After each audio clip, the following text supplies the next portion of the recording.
It's been long enough. I'm sure every single person out there in the world, all of them, they want to know what our 2017 Game of the Year was. We're going to be talking about that, as well as some very surprising bits of news from the world of the ongoing RPG and things of that nature. It's inventory full, and it starts right now. Welcome to Popcorn Talk, featuring movie discussion, news, and interviews.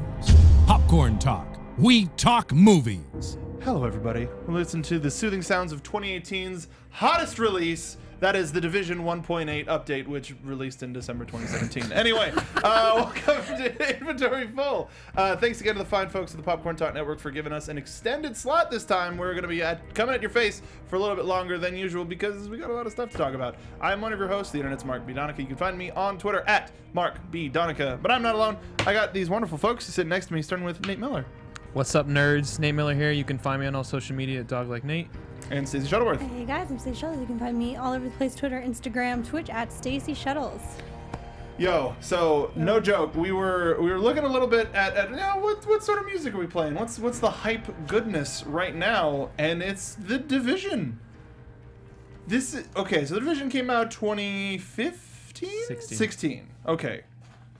And yet, due to the shortcomings of a little game that you may have heard of called Destiny 2, people are drawn back to the Division. Nate, you started playing this weekend. Tell us about it. To tell the story, we have to go back in time, right? So Destiny 1 is out. There's not a lot of looter shooters for competition. Borderlands, arguably. It's not really it doesn't have that MMO aspect, so I think that's why I wouldn't include that in an argument. So Destiny 1 is out. Everybody's playing Destiny. You know, we like it. We kind of like it because they want to. Back in time. Oh yeah. One more. There we go. Yeah, okay. Now we're here. We're back. Now we're back in time. It's 2016. Destiny 1 is on its, almost last leg. It's gotten a lot better as it's improved. But the Division was announced with that awesome trailer at E3 and massive hype around it. And yeah, I picked it up with a couple of my friends, and we played, the majority of the base content through the missions and stuff. And got towards what is like the end game, and it was just kind of boring. It just wasn't. There wasn't like the enemies were too bullet spongy. There was not a lot of stuff to do outside of just replaying the same missions. There wasn't a lot of variety.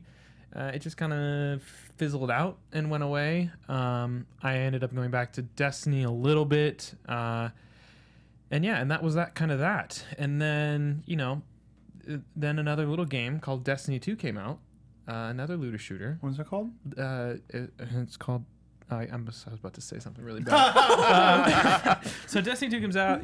All of our shooter looter fans, whatever, jump on because we love Destiny. It's fun. The cycle repeats itself. We were upset with what we ended up getting, feeling like we got less than what was originally there. And so I'm hanging out with my Destiny friends in the Destiny community, and I just start hearing people talk about the Division. And I never bought the DLC, so there was definitely content that I never got to play. Yeah. Part of it was because I quit just before the first DLC came out, so it wasn't even there. And two, wow. yeah. And was that even before? Well, you had to queue. Physically queue. Yep, in that was the before game? 1.6. Wow. Yeah, so okay. that was launch. So it was pretty rough. But yeah, so I just heard through Reddit and different communities that there was a huge free update because I was aware of the DLC and I was aware that there were people still playing the game, and that the game was people were saying the game was much better than it was before. But now with the new 1.8 system that they put out, they kind of revamped a lot, like the whole loot system, the way experience works. They added caches, which it's kind of like a Bright Ingram thing where you've hit level cap, you're still getting experience, and when you hit what would be your level, you get what is essentially a loot box that you open up, and it's got loot in there for you. So it's a nice incentive that literally anything you do will get you stuff that you need. You'll get upgrades. There are specific things that will get you specific items, but for the most part, but you still get stuff. Yeah, you're not limited in what you do. You can even just run down the street and just kill people that spawn, and eventually somebody will drop gear for you. Yay! They also added a great system called world tiers. So they split up the they use gear score in that game. Like WoW, gear score is basically the same thing as light level. Oh, okay. It looks at your gear and it's the stats. Oh, and I says see. effectively your level is whatever it is. So they have gear score in this game, and they separate they call them world tiers, and they're basically just different instances of the main map that have level brackets for the different gear zones. So as you get new gear, and then you get, oh, now I'm in the next one. So when you get to the top, which is world tier 5, which I think is like 256, from there is where the real end game starts, and that's when you start grinding for different sets. And like, you know, the thing that we lost in Destiny, the random rolls, this like the possibility of a god roll, like things to actually farm for, where like I got this gun, but there's a better version of that gun I could still try to farm for. Things like that are what made Destiny 1 so fun, and them having that in this game, I think, is why a lot of people are coming from the Destiny crowd to it, because it fulfills that looter shooter fantasy, but also the RPG, you know, stat management, things of that nature. The game does really, really well. Yeah, and I'm just having a lot of fun. I picked up the DLC pass. I've been playing through, you know, the underground. They have a survival mode, which is really cool, where like it's kind of like their PUBG. Like 20 players go into like a instanced world where it's like a terrible blizzard, and like you start with nothing. You have a handgun. And you just have to loot through the buildings and right, but even like clothes. So the big thing is the temperature is an issue. So you have to craft, you know, warmer and warmer clothing so you don't freeze when you're outside. There's also hunger, and like you get thirsty, so you gotta hide water too. It's pretty interesting. It's very complex, and it's interesting also really to see kind of like what that game would have been like if it was more focused on the survival parts. Because otherwise, you know, even though you're running around in a blizzard the entire time, you couldn't care less about how cold it is, right? The clothes don't do anything. What do you think? And to that point, like I've been playing some Breath of the Wild, and there are colder areas where if you don't have the right clothes, you start to freeze and you just lose health. But I'm just loaded on food, so I just eat. I just keep eating, and then I keep going, and I'm like, all right, I got what I need to do. Teleport out, and I'm like, whatever. No skin off my back. But do you think? How much do you think the attention that is being brought back to the Division will affect the future of the franchise? Because we're still reportedly getting the movie with Jake Gyllenhaal, and Ubi seems to be interested in this franchise. But do you think the Second Life will be offering any sort of a boon? I don't know. I honestly feel like this is one of those games. Like we're seeing these AAA games and console games move in this direction of like these games as a service, like World of Warcraft, and the problem with that is they're not attacking it the same way. This idea of sequels, there's no WoW 2, there's no WoW 3. They built on what they had, and then they kept building and they kept building. Then they, you know, redid the models and updated some stuff. Then they kept building and kept building. And if they can do that, if they're planning on like a Division 2, I think that's the wrong move. Yeah, there needs to be, if they can just do the Division 2.0 maybe, and it's still the same game. You have to buy like a $40 expansion or whatever, but it's like a whole new map and like 12 new story missions area, or something. Expand upon the survivability stuff. Raise the level cap. Like I think that's a much better direction to go than to try and, you know, cut it off and start brand new. Because the thing is, like, this is one of the issues with Destiny 2. You know, my character in World of Warcraft that I have played since vanilla, I have the gear that I've had since some of the stuff is still in my bank, you know, like I have all that stuff. I have that sense of progression, because it's not like, all right, new expansion's out, I got to roll a new character and like start all new. No, you have the same person and you move on. So with Destiny, even though we, you know, our Guardians kind of went through, like we lost all our loot, you know, everything changed. Like it doesn't feel concurrent. It doesn't feel like you're part of like a story or anything like that. The only thing I want to say though is I kind of hope that they don't do that Division movie, because I know that they're already going to, but I think it's gonna be bad, and I think it's gonna have a negative impact. Because the thing is, I mean, I can't speak for myself. I have some friends that were like, "Oh, this Division story is really interesting." I don't think it's interesting. I think it's awful. I don't find it interesting at all.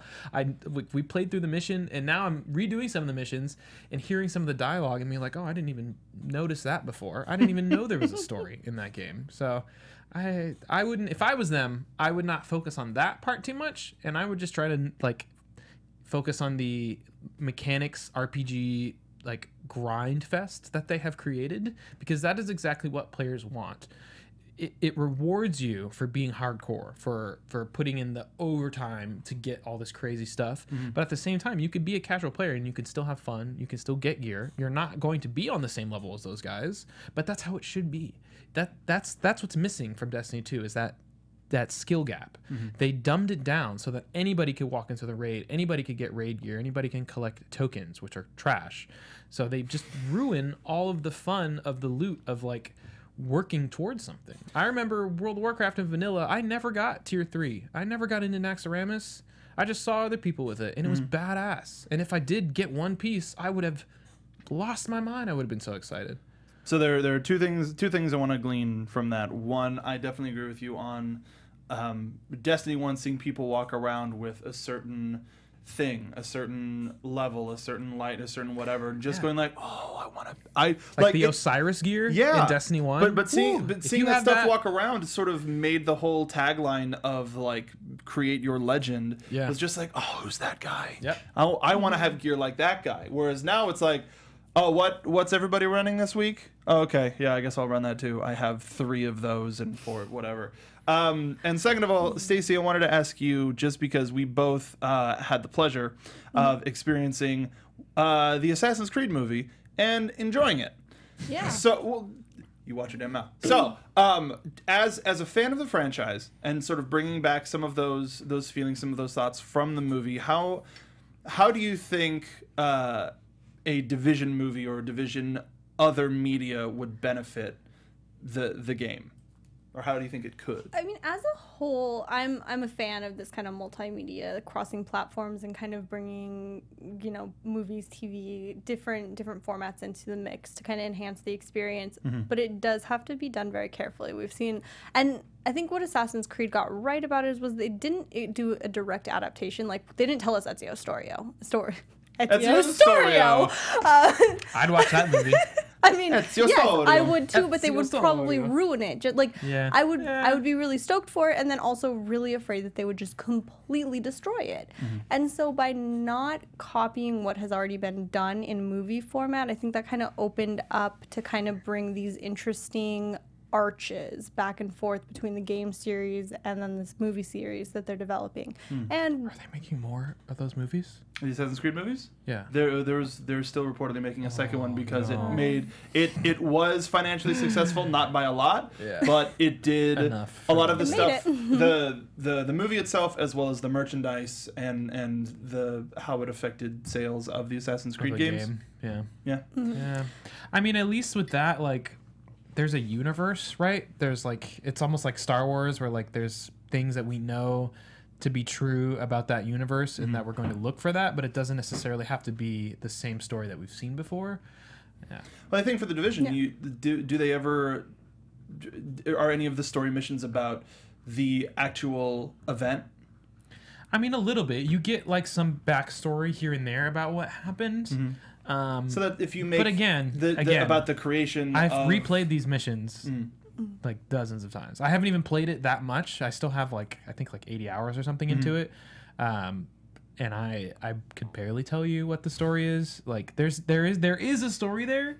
There's just not much of it. It's almost like the Destiny thing, because they have like these echoes and stuff that are spread around the map, and like you find them and then you activate it and it shows you kind of like a recreation of some event that happened there. It's usually like somebody getting shot or something like that. And so from that you can get some story, and like there's like a main guy, I forget his name, who was like a Division agent who. It's great word. I'm really sucked in by the story, as you can tell. riveted. Just totally riveted. He'd be like, betrays the Division or something, and you're supposed to catch him, and he's like the bad guy, but you never catch him. He always gets Just away. like, that kind of thing. Skin of your teeth. Yeah. Just because it's such a huge story, we're going to go back to the Destiny 2's attempt to fix itself and talk a little bit about what we've been playing, like we are known to do. Stacey, is this still all the stuff you've been playing, or was that from last week? Most of it's from last week. Okay. I played a lot of the same stuff again, but I did add a couple of new things. Like what? So the group that I regularly game with, we picked up a game called Life is Feudal. Oh my god. Yeah. Okay, I saw that you streamed it. What is that? Yeah, so... You don't know what that is, really? I don't know what Life is Feudal is. It's kind of like Rust, except Lucky in you. feudal times. And it's literally just you grind and you build things and you make a little life for yourself on this islandy area. And so we all started, and it's it's a lot of grinding. Oh yeah. It's like you sit there, you dig up the soil, and then you flatten out the earth, and then you have to collect wood and chop the wood, and then build a house with it. So it's like a realistic feudal Minecraft sort of a thing? Yeah. Okay. Like hyper realistic. Yeah. So like 7 days to die without the zombies?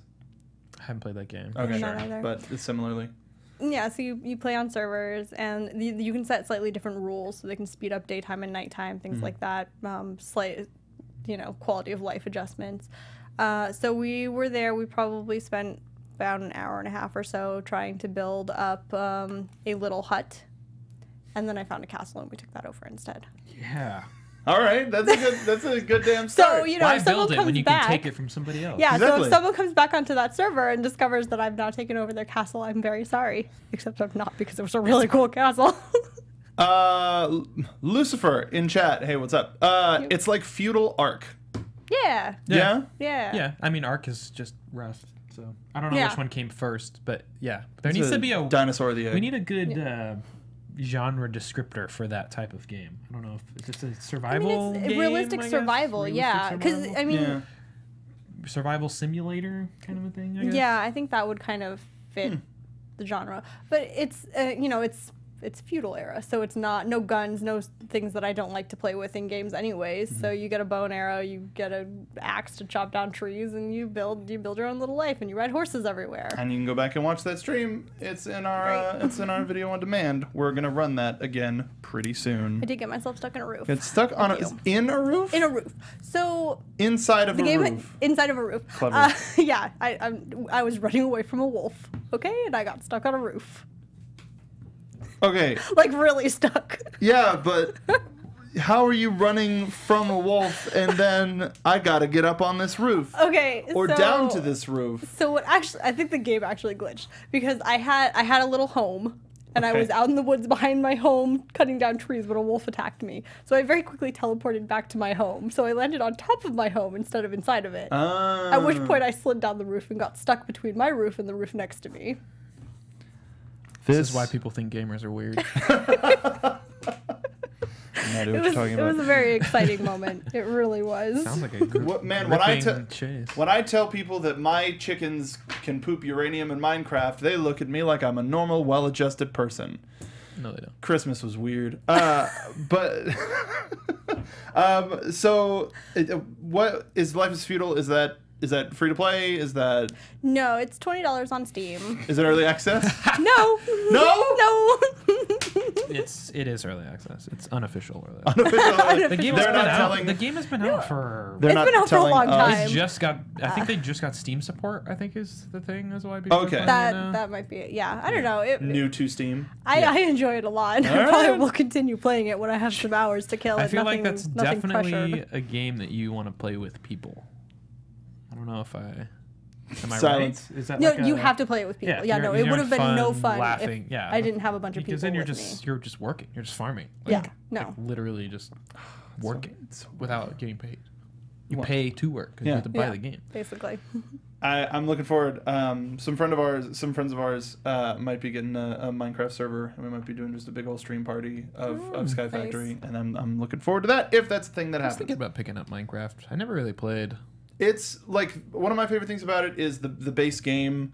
Whether you want to be creative or whether you want to just go and slay monsters, it's fun. It's just Honestly, I like it. the look is what does it for me. It just looks. I don't want to say childish, Mm-hmm. but that's the biggest been the biggest hurdle for me. And even then, like I've seen like some of the crazy things that people have made, Mm-hmm. and it's spectacular. And like even like the way that you can like engineer stuff with the blocks, like that's crazy from a design standpoint. I think that's really cool and like really creative that people have come up with that stuff. But I couldn't also- sit there and stare at those blocks. You Like, download give me, graphics like, packs, Yes. smooth it out, Yes. and Thank you. enhance the look and the If light. I can do that, I can. will probably You're play good. it then. Yeah. If I can Yeah. get heavily modded. Heavily modded. Yo, people were laughing at me when I was Modded. looking at the pretty update that they announced for the Xbox One version. I was like, yes. And people were like, grass. what? Like, who cares? And I was like, it looks great. They're like, but it's Minecraft. Who cares? I do. Anything else you were playing, Stace? I finished Pyre last night. Oh, I did. good. it. Now you don't I- have. I kinda got you are in the free. groove. You are free to I ascend. did. But nobody has chosen you to ascend. Oh, man. Story. It's a lot of fun. Because you're too good, we need you here. Yeah, I powered through that. I kind of got in a groove and just got through it all. And it picks up the pace a lot towards the end. So you're like, okay, here we go. Just did it. diving into it. I did How long do you think you played it, like total? I actually looked on my Steam count. It's about 14 hours. 14? I spent 5 hours playing it yesterday. To For finish NBA it Jam, off, that's not so- bad. Yeah. It's good.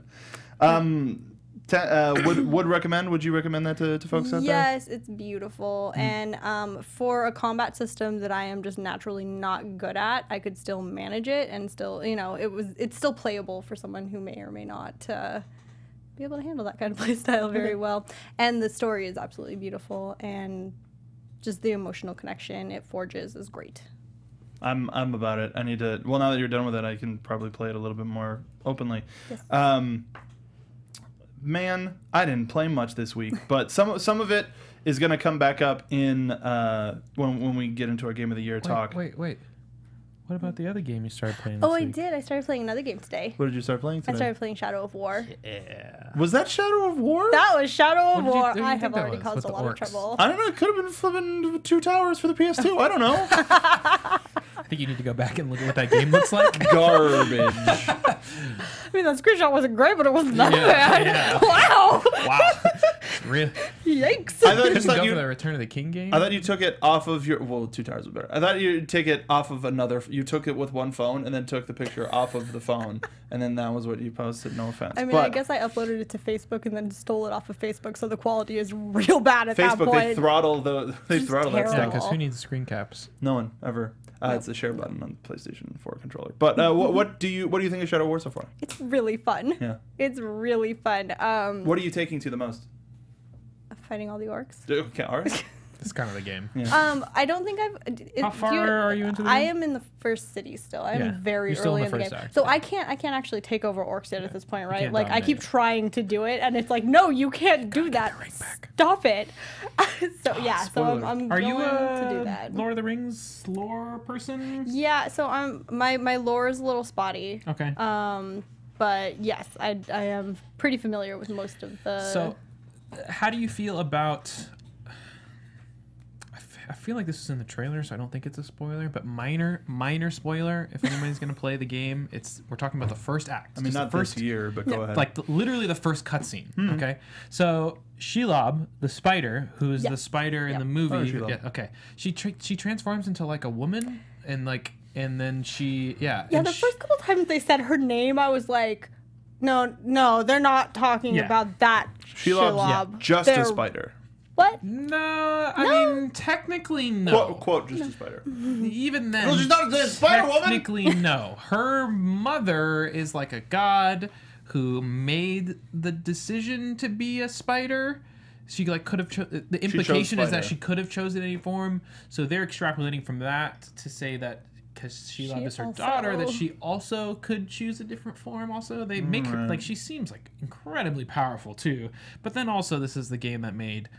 Celebrimbor from just the guy who stroked the forge to the Bright Lord. So, yeah, I'm curious we're taking to get some your steps. thoughts as you get deeper into that game. Yeah, so far it's fun. I'm looking forward to spending more time with it. So. Yeah, it's like a mixture of Assassin's Creed and like Batman That's what I Arkham games. That's Yeah. what I told people about the first game. Yeah, in Yeah. this It's city so especially, good. very Yeah. Assassin's Creed man. feels. And then just seeing what's it called before they take it over? It's not Cirith Ungol. It's I forget. You're a lot deeper than I am. yeah, but when they're sieging that city, which later becomes Minas Morgul, like oh my god, that was so cool to see that because you never the only other time we see is in the movies, and it's by that point it's already completely taken over by the Wraiths. So to see it as like a human city still, like being oh man, that was so cool. I love those level lore designs moments. in that game. so far, Awesome. they've been beautiful. They're so cool. But when you get to like the other parts of the map too, a little bit of diversity in terrain and stuff, but like just the way the castles and like forts and stuff are laid out, it just feels really cool.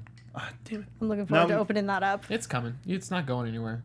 Now there needs to be more games that all 4 of us have played, not just PUBG. Which now after the 1.0 release, I tried just optimizing as much as I could with my subpar system, and I think I can actually have a decent go at a game of PUBG. And I was playing on the new map. It was thrilling and terrifying, especially hearing the boop boop of Nate going, "Hey, you playing?" It's like, I'm just testing stuff out. I need to do this. Do you remember where you dropped?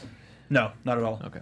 No. I ended up at a factory for a little bit, and then just to escape an airdrop or airstrike. And it's for no reason. I was like, this is strategic. Airstrikes were going, so I threw a grenade in an opposite direction and then ran the opposite way.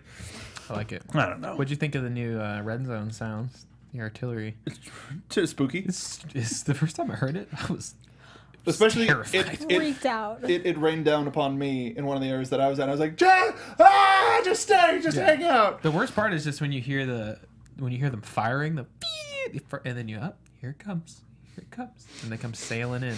Yep. Anyway, yeah, some of the other stuff I want to talk about, we'll go a little bit more into when we talk about the game of the year, which is just about here. But hey, a game that neither of us have been playing, that none of us have been playing, Destiny 2 announced their a rough roadmap for the year ahead. Might I say, on the same day that I started playing Division, moments after I bought the DLC pack to double down, they're like, by the way, this announcement's coming out today. I'm like, Come back. So- Come back. Please. So I copied down the whole thing. 10,000 pages. It's 3.5 pages of stuff without pictures. I'm not going to go through everything, but just to start off, first to answer the question, Lucifer in chat, I keep hearing about PUBG. Yes, that's the one that's like H1Z1 King of the Kill. Give that one a try. But does any of this do anything for you? I mean, yes and no. So much of it is too little too late. Like, the ranked system sounds really cool. And a lot of the seemingly small stuff is what they timed out to like fall or sooner, they say. Which means fall. Yeah. That if that's the timetable they're willing to announce, then that's probably what it's closer to be. The fact that PC clan chat is going to take that much to enable. You would think that if they're trying to get all of this other stuff up and going and started, there's no. that I would assume that there's no chat engine at all within the game, Yeah. so that has to be made from scratch. So I understand that because they're starting with the PC tower chat in February, and then hopefully by spring. No, by spring. They're saying a general spring timeline is when they're going to get clan chat.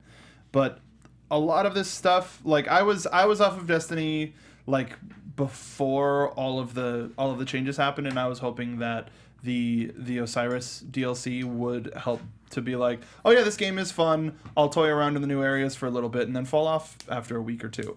And I still haven't finished the story because it wasn't interesting enough, which is still just the mind blowingest thing to me of how do you make a story about arguably the most interesting Guardian in existence boring.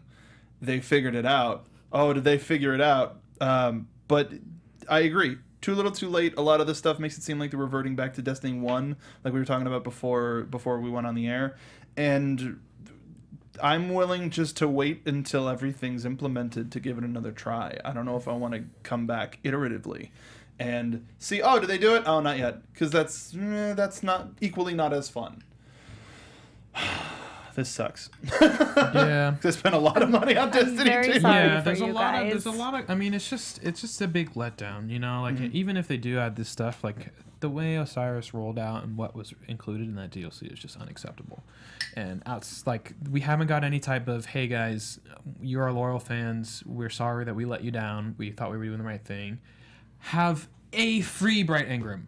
One. How much does it cost them to give you a virtual thing that costs them literally nothing to make? It costs them nothing. Give us some silver dust. Give us an emote. Give us a salt emote for free to give us something. Give a This is not legendary how you something. treat your fans that have been like the dedicated fan base that's great. stuck all the way through Destiny 1. You give them this steaming pile of shit, then they're like, okay, I mean, we kind of like it, but can you fix like this stuff? Tell us how you This really is the feel. way they treat us. It's just not okay. It's not cool. I don't and- know. I honestly don't know if it's enough. And even if they do make it great, I feel like the damage has already been done to Bungie's reputation, to the name of Destiny. Like, it's just a joke. Even if you go back to, like, I can see myself going back to play it at some point, but I can't see any of my friends going back to play it. Mm-hmm. And how much am I going to play by myself? I'll play for like what, 5-10 hours maybe in total on the next expansion, run through the story and be done, you know?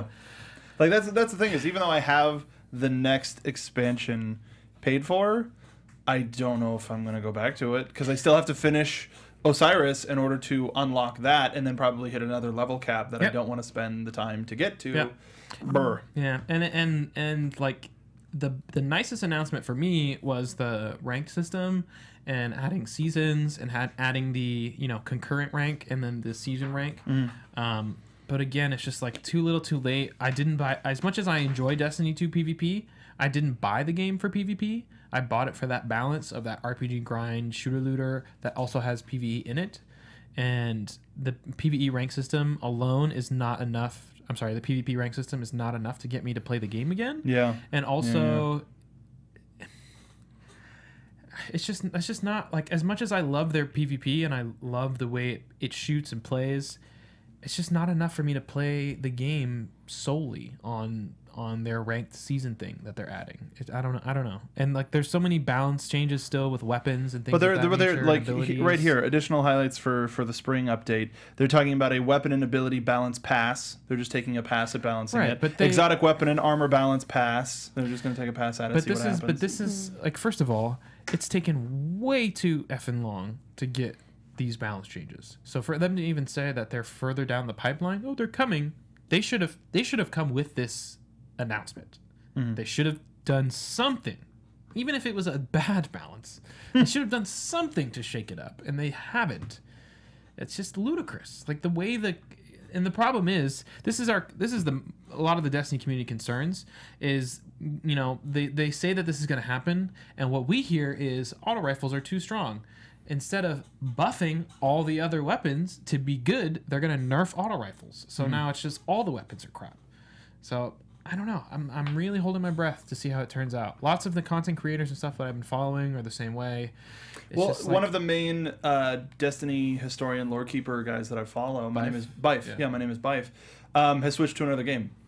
Like he would go like weekly of this, that, the smallest little thing he would turn into. He would make a series about this lore and how this fits in with what's coming next. And then I was like, oh, what's it? What is this? This doesn't even look like because it's not Destiny. So it's really unfortunate because a lot of people, not just the developers, and I think that it's not the developers and the coders and the people on the front lines that are doing this work to improve this game. I think it's a lot of people in suits and boardrooms who are making this decision. People are like, okay, I have a job. I'm going to do my job. So it's a lot of people that I think are just like, man, this could be so much better. But I think, I think the thing that people aren't talking about is, I think it was a little overly ambitious for them to attempt to make a game of this type, to try and make what is almost uniquely a PC genre of game onto a console game, where inevitably you have to make another one because the engine has to update because there's a new console and you got to get the new power, right? And you can't be the only console game that looks like butt, and you can't even upgrade the old engines to make them look better on the new stuff because you built the old engine for the old consoles. Like there's so many things that don't really make sense design wise, and even hearing them talk about how difficult their engine is to modify and make changes to, and that's the reason why the production has been so rough for them with Destiny 1 release all the way up until now. It's just like you're just like shot yourself in the foot. I don't know. Like I feel like I've been as much of a loyal fanboy as I can be, and I guess I just have to jump off and just leave it alone. See what happens. Yeah, I mean, I'll come back to it. I would lie to myself to say I wouldn't, but like I've told people, I've said it on this show, that I was fully expecting, because of how much I enjoyed Destiny 1, that with Destiny 2, I'm going to buy it on every platform so that I can play with my different group of friends, Yeah. play with my I'm different... glad I didn't do that. Me too, I'm dude. so I glad was didn't so buy close both. too. Oh, I man, was so close really during close, Christmas. too. I was so close during Christmas to get it on PC or on Xbox because it was on super sale. Yeah. And I'm really happy that I ended up not doing that. But instead, I want to switch gears. Let's talk about some positive PC news. We have a video here that is now something that I want to say about the cinematics for not to bury the lead, but the cinematics for League of Legends. They've always been good. They've been pretty damn good and exciting, and but I think that they've stayed in their community because of the level of like stepping in and watching and going, oh, that's pretty cool. And then once the Overwatch ones and even because even the WoW ones are cool, but those kind of seem to stay within their community. The Overwatch ones seem to be permeating, but with this, I like all of these characters. With we can go ahead and start playing it. But with no knowledge of League of Legends whatsoever, other than the fact that they're called champions. Ooh. That is the only thing that I do know. You did. Good start. You Good asked me start. which champions I played. And I went, did. He did call them heroes. Because I erased it and I went, no, they're champions. Say champion. But just seeing all these character designs and all of these abilities makes me, want There's to so embody many- these characters. There's so many memes here too within this cinematic. It's Yeah. just hilarious. That first character, Yasuo, is very much one of those win or lose champs. He's very high skill requirement. And more often than not, you get a really bad Yasuo on your team. So the irony of him charging into 1,000 people to 1v 1,000 is just great. But yeah, they have really been hitting it out of the park with these cutscenes. Every time they do another one, it just looks even better than the last one.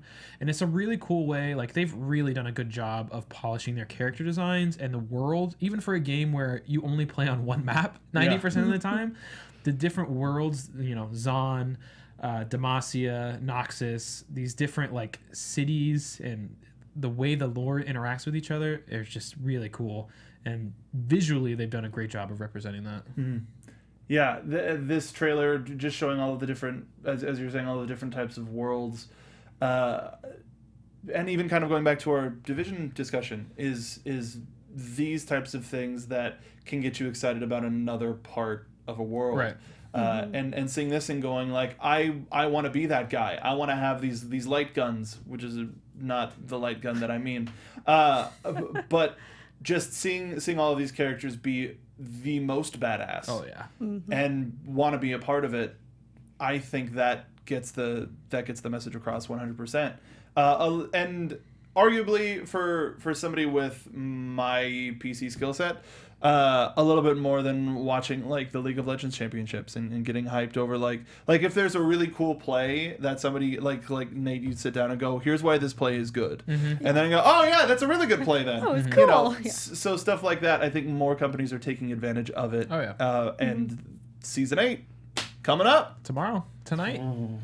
how much time are you going to be spending playing? Are you gonna go probably back? A lot. Probably not. I don't know. I have a buddy that I duo with, and he's probably gonna want to get his placement games out of the way. So when they do a reset, it's just like Overwatch, just the placement games. So you play 10 games, and then after that you get placed in whatever division you are. It's almost always lower than you were before, just because it kind of shoves everybody down and then lets people start to climb up.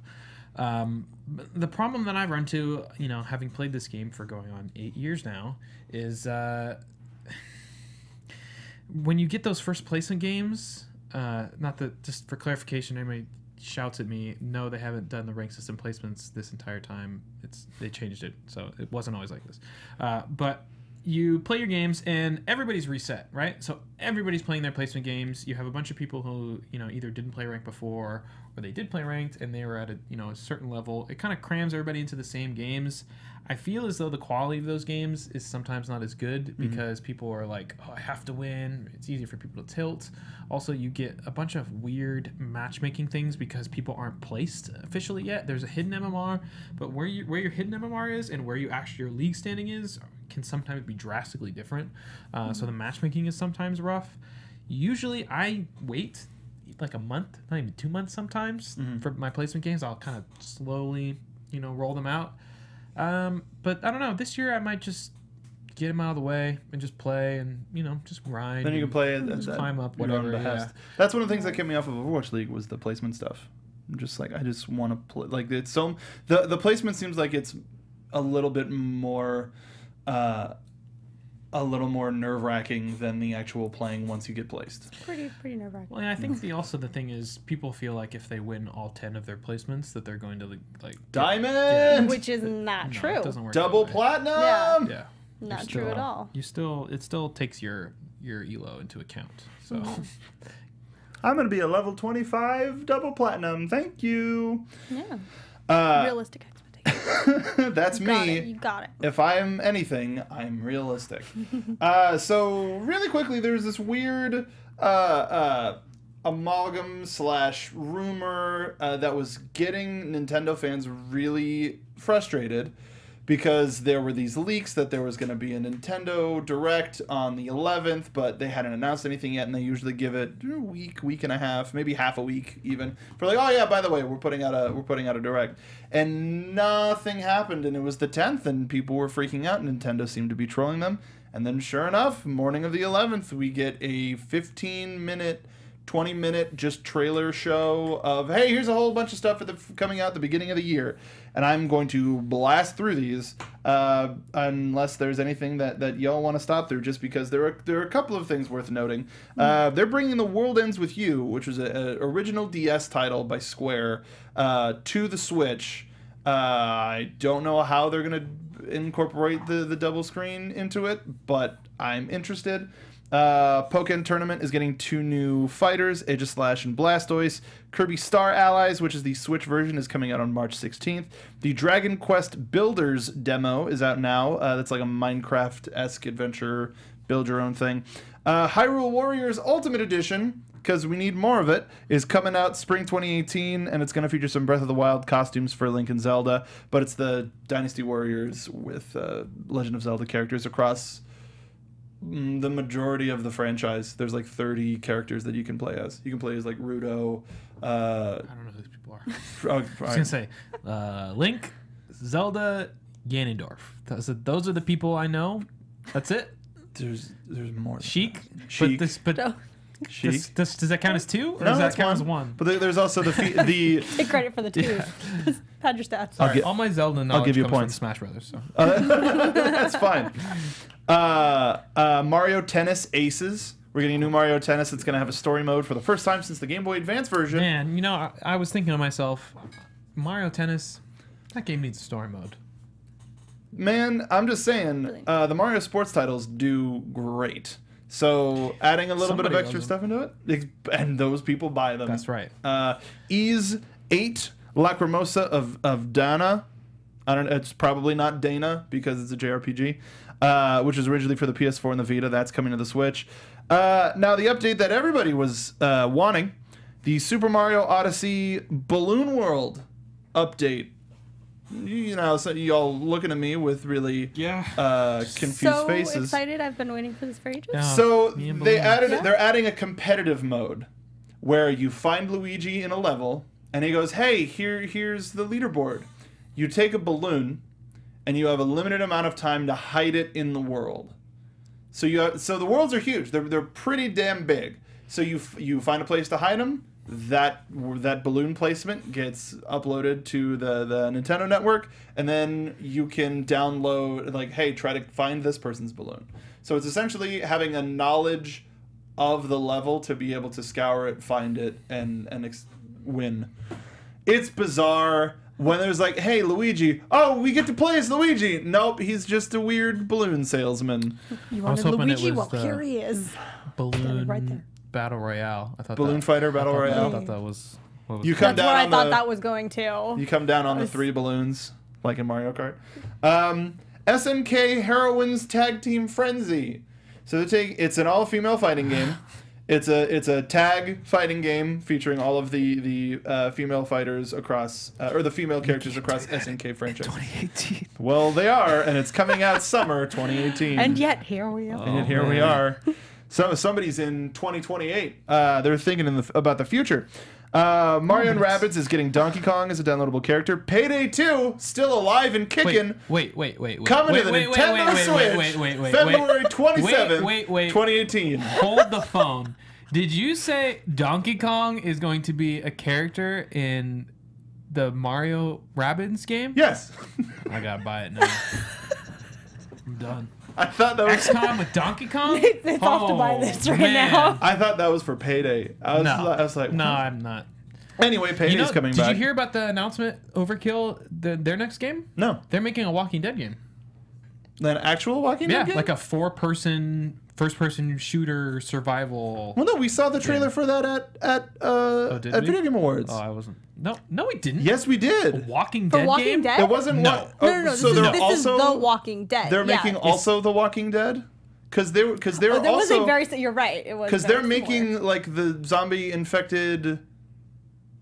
Anyway, regardless, moving on. The last two pieces, Donkey Kong Tropical Freeze, which was an amazing platformer and an amazing game, that's coming out for the Switch May 4th. And you can play as Funky Kong, and he can't get hit and jumps extra high because we need the easy mode. And I think the biggest thing to come out of it is Dark Souls Remastered is coming out for the Switch. They're also remastering it and putting it out for the other PS4 and Xbox One, but Dark Souls coming to the Switch? It's pretty big. That is big. Yeah. It is. It seems like a weird market. Yep. But hey, People want more hardcore games on the Switch. yeah. I mean, I'm not a Dark Souls person, but if I was, that would be much more incentive for me to buy the system. Because right now, I want to Switch, but there's a very, very finite amount of games that I actually would want to play on it. So it doesn't really make sense for me to get one. So if we get more, HD remasters of good games and actual serious games released for it, I'm all on board. Yeah, especially if they play well, and Right. It's a comparable experience to playing, say, on your PS4 or your Yeah, PC. that would be really frustrating to load up Dark Souls on Switch and then find out that the controls are And not really as just responsive have as a they should whole be. hot mess. Yeah, I mean that game's hard enough without controls that work for you. Exactly. We're adding motion control to Dark Souls. No. But Throw your Switch out the window. that's what, Don't even joke. that's one of the things about the Switch, though. Oh is my god, can you imagine VR Dark Souls? Yeah, it's terrible. No, I don't want it. You'd have to do Oh, wireless. I don't want You'd it. have to do wireless. You'd have to get like a Do you know how many things like I a throw soft myself into? floor, the padded room. They'll just give you a padded room just to start with. If you're playing VR You Dark Souls, still manage to injure yourself. Like, You would just break your controller in half and stab it through the headset into your eyes, and then we're good anything with to that. make that stop. I think the only Wii U port that folks are holding out for now is Smash, but at this point, I think they would announce it with a new Switch Smash. So, hey, like they did with Bayonetta. Like, Right. hey, you're getting Smash 4, but Smash 5 is coming in 2 years. But here, just play with this one for a little bit. maybe. I don't honestly. My wonder is how much they are aware of the Smash community's distaste for 4, and if that would spur them not to do that, because I would much rather have a Switch updated version of like Melee or something. Like that would be, I would buy as the Switch almost instantaneously. That would be for a that. really big draw for me too. Yeah, that's. I Yeah. mean, that's real money right there. So if they're going to go that route, I would much rather than they do that than 4, because 4 was hot trash. Well, with 4, I think the appeal there is making a definitive edition that has all, because the Right, Switch has is all that both a extra. home console and a portable console. It has the 3DS stuff and the Wii U stuff together in one place. Right. You get all of the new levels and things Right, like that, and and the game modes. Characters and all that stuff. Yeah. Because why the hell not? Do we want to talk about the Overwatch League or no? And all of the stuff that they're doing to Mercy and Junkrat? I mean, like, I spent most of my week watching Overwatch, Same. so... So just really quickly, because we keep know how you teasing guys do the game of the year. Just have it on in the background, really. Just have the game even sometimes on mute, But I have to do that. I just don't. Yeah. that's fine. It's Okay. not your esport. I mean, of I choice. just haven't really watched it enough. I watched it like early on, and it was just awful It because has there was no changed spectator camera. I know, I've seen some significantly clips from that. Yeah. So, Stacey, you and I, we watched the majority of the broadcast over the week. 4 days, 3 matches each day. So that's 12 matches in a week. Of matches. Over a 2-hour block for each match. It's a lot. It really is a lot. Big What are you? commitment. Week 1, season 1 of the Overwatch League. What do you think? I think we're off to a pretty good start. I think it's been interesting to see how all of these predictions that people made, a lot of them are falling apart. Mm-hmm. And a lot of the teams are performing very differently than people expected. I don't know. I don't want to make any calls because I've been saying all week, all the people who are coming in and been like, oh, well, this team is going to win because of this, this, and this. And then have been proved completely wrong because we don't know yet. We know very little about how, we know how these people play a lot of times individually, but not necessarily as a team yet. Mm-hmm.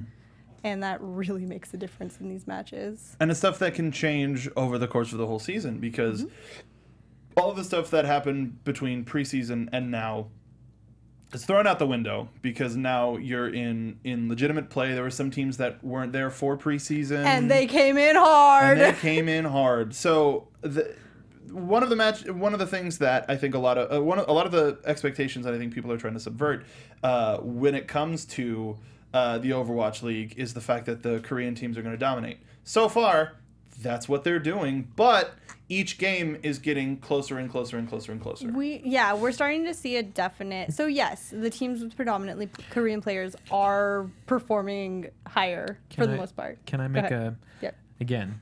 Haven't watched any of the games. Speaking from my personal Korean esports experience with League of Legends, just a hypothesis. Have you considered that it's not that the other teams are getting closer in skill level to the Koreans, but that the Koreans are getting worse because they're playing against the rest of us? If you look at League, this has happened several times. They'll import a top-tier Korean player from LCK to come to NA, LCS, or even EU for that matter, and they'll get on the NA team, start playing with NA players, playing against the other NA teams, they'll crush it. By the end of the season, they're starting to play much worse than they did before. They end up going back to Korea, get decimated by all the other Korean players who've been playing in that. So I wonder if that is part of it, because I would imagine that when they're in the Korean teams, when they're in Korea playing with other Korean teams who take the esport very seriously, who play the game at a much higher competitive level, you take them out of that pool. It's them playing against those people that makes them good, right? So if all of a sudden now they're playing and skirmishing against teams that are bad, they don't have to make good decisions to win the games. So they start to, some of those good skills start to wear off. It's like, I can peek that corner even though I shouldn't because these guys are bad. You know what I'm saying? It reinforces bad skills. Very much this. And it's still very early, but one of the things I did notice throughout the week, most of the American-based teams are extremely aggressive. They play without really putting a lot of strategy into it, where when you see some of the Korean teams they approach slow, steady, very balanced, very careful, know what they're doing. And, they usually break the American teams pretty easily. But there are very big differences in the play styles between the two teams, so I can see them melding in something very similar to that happening. And one of the matches that, or a lot of the matchups that were Korean team versus other, had varying levels of success for that other team, and not just because I'm a fan of the Gladiators, but I think their match against the Seoul the Seoul Dynasty on Saturday was probably the closest that anybody would get. But they also made a really, really dumb decision to pick a point that had no visibility of the team coming up. They're like, oh, well, yeah, they have to go up this lane. And they didn't. They went a completely different lane, and all of a sudden, they were all on the point. And they went, oh, shit. And then they turned around and lost the entire match over the course of 2 minutes. Yep. It was awful. And if they hadn't done that, maybe it would have been a little different. They would have lost by less.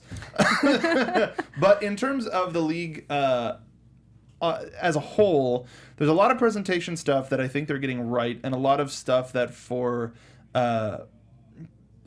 viewers isn't quite hitting there. They mention their sponsors, and they go to commercial breaks, but the commercial break is a countdown of when they're going to be back. It's like, okay, you're sponsored by Toyota, you're sponsored by... and every maybe once an hour they would show an Omen HP by Right. Omen ad or Omen by HP ad. I think there's a reason for that, though. I feel like when you're talking about that viewer market, especially people who watch Twitch, younger audiences, gaming audiences, we don't like commercials. You're much more likely, I think, to get someone to change away from the stream, go watch another stream, open up YouTube, something else. And I think by the countdown, I think is a better alternative than running the ads. Be like, oh, I don't want to watch this, and You change kind of it. stay there and keep watching it. Right. As a producer, though, seeing just a blank screen Yeah. for 3 minutes Is with there music playing? At the least? Overwatch soundtrack. Not all. There's some beautiful music choices Oh, for God. their break time. Oh, there's a couple that are just Well, no, but There's a lot of the time is also just like music from the levels Yes. or Lucio's Theme, tracks, which is why it's really synesthesia. noticeable when it's not quite the music that we're used to. Yeah. funny. So that's the thing is from a production standpoint, there's still a lot of stuff that they're learning. It's a very white broadcast, and that full disclosure, I applied back when they were looking for announcers, and I'm really happy I didn't get the job because I wouldn't have. It was. Yeah. I am also not a fan of a lot of the shoutcasters because they try to do play-by-play instead of like telling the story of a team. They're like, man, these guys suck.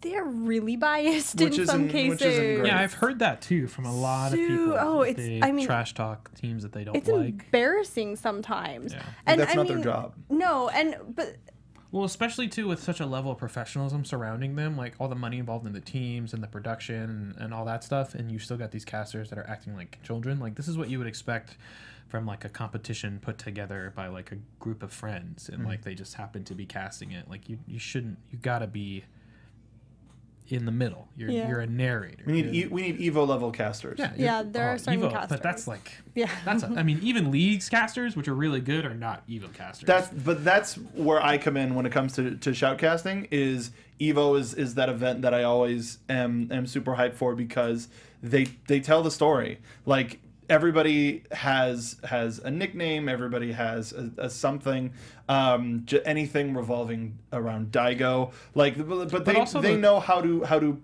like this person came up. They were in lower ranks, but they got to the top 16.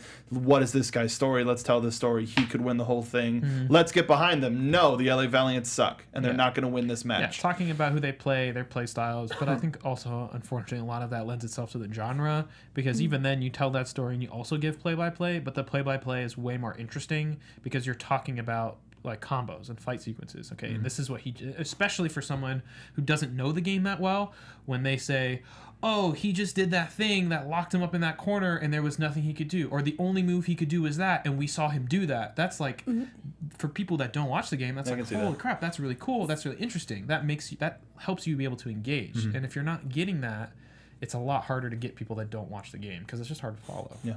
Yeah, I mean, I agree. I do think the play-by-play lends itself to Overwatch 2, especially. We're at that point. Maybe it's just because it's so early in this and we cannot predict what the players are going to do. There have been several, like throughout the games, the casters have been making predictions and being like, oh, they're going to do this. And then they don't do that. And like they're calling plays that aren't happening in multitudes of cases. So that on the other hand just becomes more confusing for people who may or may not be familiar with this game. Yeah. So we're on a very It's a interesting learning curve. Yeah, I mean, League definitely, the way they are now, remember, they're 8 seasons in. So it took them time to get to the places they are. And you see that same thing of where you see them call plays and stuff. But the difference is they have years to go back and say, like, well, earlier in the season, we saw them make this play. Or at this tournament, we saw them play this composition and it didn't go well. Or we saw them play this champion, et cetera, et cetera. So you have more of that backlog. So I would suppose that a lot of this is just growing pains and we need some more time for it to feel more natural. But again, like we were talking about off air, the thing that strikes me so odd about the Overwatch esports scene is it's so manufactured, it's so corporate, it's so money driven. It doesn't feel like a community driven esport where, like when we talked about Call of Duty, we talked about Halo, like all these games where the esport community started from people And playing, fighting game community. and exactly playing, like even Evo itself started as a way to kind of bring some of these other tournament players in from tournaments that had already been happening. So you get these communities that they like the game, they want to play the game competitively, they want to play against other people, they develop these leagues, it starts to get bigger and bigger, and then you get where we're at now. Whereas with Overwatch, they designed the game to be an esport. From the get-go, they invested all this money in the teams and official Blizzard stuff and their arena and stuff, and I think that's great. It just feels a little unnatural. So I'm hoping that it'll smooth its way out and it'll start to feel good. Agreed. No good in chat. Hey, what's up, Sarah? Can we also get some NBA type stats on players and who they play and how they are doing? Well, that's something with it being so early is they're not going to want to send you away to another tournament. They're not going to want to send you to the broadcasters in the Overwatch League isn't going to say, hey, go check out this other tournament because we are the biggest and the best. They'll talk about it on commentary a little bit, but there's also there aren't enough stats other than how well they play. And in between games, they do have the little things of how much damage, how much healing, how much whatever. But that type of stuff, like y'all were saying, there isn't enough information yet. Yeah, I just need more time because League has all that stuff, all the systems, and even now they're still working on different metrics to measure players and different things to figure out, who's the best at this and stuff. They're still coming up with all the different statistics for it. So especially with a game like Overwatch, I think it's going to take time. Right. And also either Blizzard themselves is going to have to double down on their Overwatch League website and put the stats in there.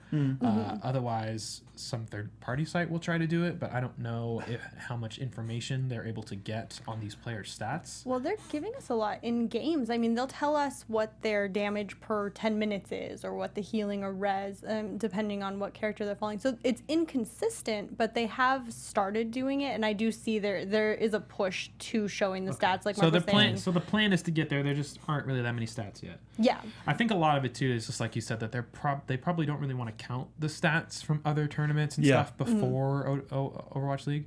So they just have preseason and week 1 to go off of now. Right. And I think it's also a production thing where they're starting to learn the ins and outs and what they can actually do without crashing the system or showing the wrong team winning on the screen in the background. All right, we've been talking about it. We're going to be talking about the Overwatch League as it happens. We're planning... hopefully together we can go, and separately we're planning on going to various games, so we'll be able to give you some updates as the season rolls on. But the only season that it is right now is Game of the Year season. We're going to be talking about what game I think collectively, I think there's only one game collectively as a show we can name as Game of the Year because we've all played it. What are the parameters? Does it have to have come out this year, or is it just our favorite game of that year? I think that's a separate thing. Like the 2017 Game Release. of the Year. Okay. Yeah. 2017 release. We can have one as a show, and then we have a couple of top picks personally. Okay. Right. I don't want to bury the lead any further just because we've been teasing it. I think the only one that we can name Game of the Year is PUBG. Yep. Because we've all played. Well, I mean, Patrick played the Xbox version, but we have all played it. Yep. And we have all found varying degrees of success, varying degrees of highs, lows. Back when this show started, one of the highlights of it was being able to play the very first time with you. Yeah. And it's one of the things that we keep talking about on the show. And I think while there is still a lot of growth, this is one of those games that will continue to grow for years to come. Like Map 3 announced for 2019. Who knows? We don't know. But it's going to be one of the biggest games of the year again, I'm pretty sure. And unless anybody has anything else to really dispute it being named Game of the Year for us, then... No, I would agree. I was going to... I mean, that's part of the reason why I wanted to ask for clarification, because I have a couple of the games that I... League was really big for me this year. But as far as Game of the Year that came out 2017, I think it kind of has to be PUBG. Like, it's a monumental game. Like, it's changed the way people are thinking about games. And to be fair, it's not the only game doing that. No. But it's a lot more. It's the front runner. I'd say it's more. What's the word? It's more of a household name. It's one of the most visible, it's the big best kind one. of revolutions that we've seen come one. through this year. It's the best one. Sorry. Well, but not even just H1Z1, this. it hasn't gotten the support it was supposed to, and even then it was cartoony in nature. Fortnite, cool Cartoony game, in nature. fun. Yeah. It's an arcade shooter. Paladins, it's coming. I'm really curious for that. When that's actually, I think that's actually, that. I was really not excited for that before, but the more I thought about it, I actually think that's kind of cool because being able to develop a squad with different heroes that do different things, and then going around hunting people and collecting loot. The thing is, I don't know. Balancing's going to be interesting. Yeah, I don't know. Yeah, and we talked about that there's going to be certain comps that are just going to be way stronger than other things, but. Yeah, PUBG. Look, I made a list of all of the games that I have played or beaten this year. It's not a long list, but of all of the ones that we've talked about, the only other ones that definitely I think would have a much different discussion if Patrick was here, who is out doing really important things right now, and he's going to be back on the show soon. Just for the sake of him not being here, he would probably want us to talk. I think he would initially want us to talk a little bit about Destiny 2 being in that, and then when we had our discussion, would probably take that out of the conversation. But he would want to talk about Wolfenstein 2 and Horizon Zero Dawn. I mean, those are on my short list. Too. They were both excellent games. Horizon Zero Dawn as a personal favorite, just in the way that exploration makes you feel and the way the story unfolded. I think it was a pretty masterful grasp of narrative in how they laid out the story and brought you through it. The skill building I think was really fluid, and learning with Aloy. For example, going into Shadow of War, I'm pretty powerful. I could just hack away at things and life is good. Aloy, you really had to try and learn and figure things out and slowly build up to the bigger. You couldn't just go and face one of the biggest machines without having to work for it, and so it gives you this sense of accomplishment. Gives you the sense of accomplishment. Yeah, anyway, clearly not the same for everybody else, but shooting at giant robots with a bow and arrow. Hey, did you bring that back? I was gonna text you, but I totally forgot. I don't like this game. I'm keeping it forever. Yeah, it's my fault. Never get it back. It's in my shrine actually of games I hate. Just kidding. I don't feel that strong. I don't hate it. It was okay. Yeah, I don't hate it. I don't hate it either. A lot of people really enjoy the game, and I like the world. I don't feel like dumping the 60 hours into it. That's fine. Get I think the story lent itself enough to. This goes back to what we were talking about with Assassin's Creed. I feel like maybe I needed to get more into it to get more of the hooked story, but you didn't leave the first area, right? I just got out of the first area, so maybe that's why. But you had very little. Just the early cutscenes and the thing with her dad. That's not the guy. That's not her dad. But I want a movie, and I'll be into this world. The game did not hook me in terms of the gameplay stuff, but I'll be very interested to see a movie that Sony will eventually release in 5 years. But for right now. Yeah, it didn't make it to my short list. But with Wolfenstein 2, I'm still not all the way there. I still haven't gotten too far into it, but what it's done so far to sort of challenge gamers in terms of what's comfortable and what's not, while still being a very accessible genre of a first-person shooter, is stellar. And I think it should be commended for that. And I really do want to finish it. But my main issue with it is, man, I got spoiled by having a Switch. Not in the story. Not in the story. Oh. Just in general. Oh, because of what you get to play. By having a Switch and not being able to be like, nobody's home, I have to turn on the TV and turn it down a little bit and be quiet and be stuck in front of my TV. Whereas with Mario Odyssey, with Legend of Zelda, and just because it's the only other game that I have, Battle Chef Brigade, being able to take that anywhere. Like I was sitting at Pep Boys and I had my Switch and I just looking for shrines. The accessibility of being able to play that anywhere made all of those experiences that much more magical for me. And man, oh man. But I think, PUBG would be safe to run away with it. I think Patrick would be the only person maybe to sort of be like, yeah, but my vote is this, but that's 3-1. We love you. You're not here. Sorry. Ruled today. But I have a feeling that Wolfenstein would probably top my list, but haven't got to play it yet. It came out so late in the year, and as much as I do want to finish it, well, and with so much else at the same exact time on the same exact day. But I'm interested. I wonder if while I'm trying to get through all of these other games, I wonder if while waiting for that, the Switch version comes out, and then I get it on the Switch because I can play that anywhere and have that experience anywhere, even though just by playing the first 2 hours, I don't know if I want to have that experience anywhere and have people look over and be like, what the hell? Did you just explode that guy's head?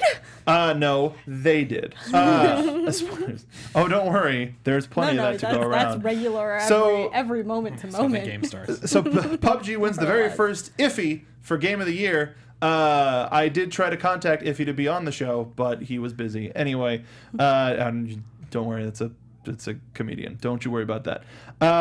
What about Doom? Was that 2017? That was 2016. Doom came out on the Switch in 2017, and I would have called for that, but that's not fair. I need to get that. Still, I've heard it's so good too.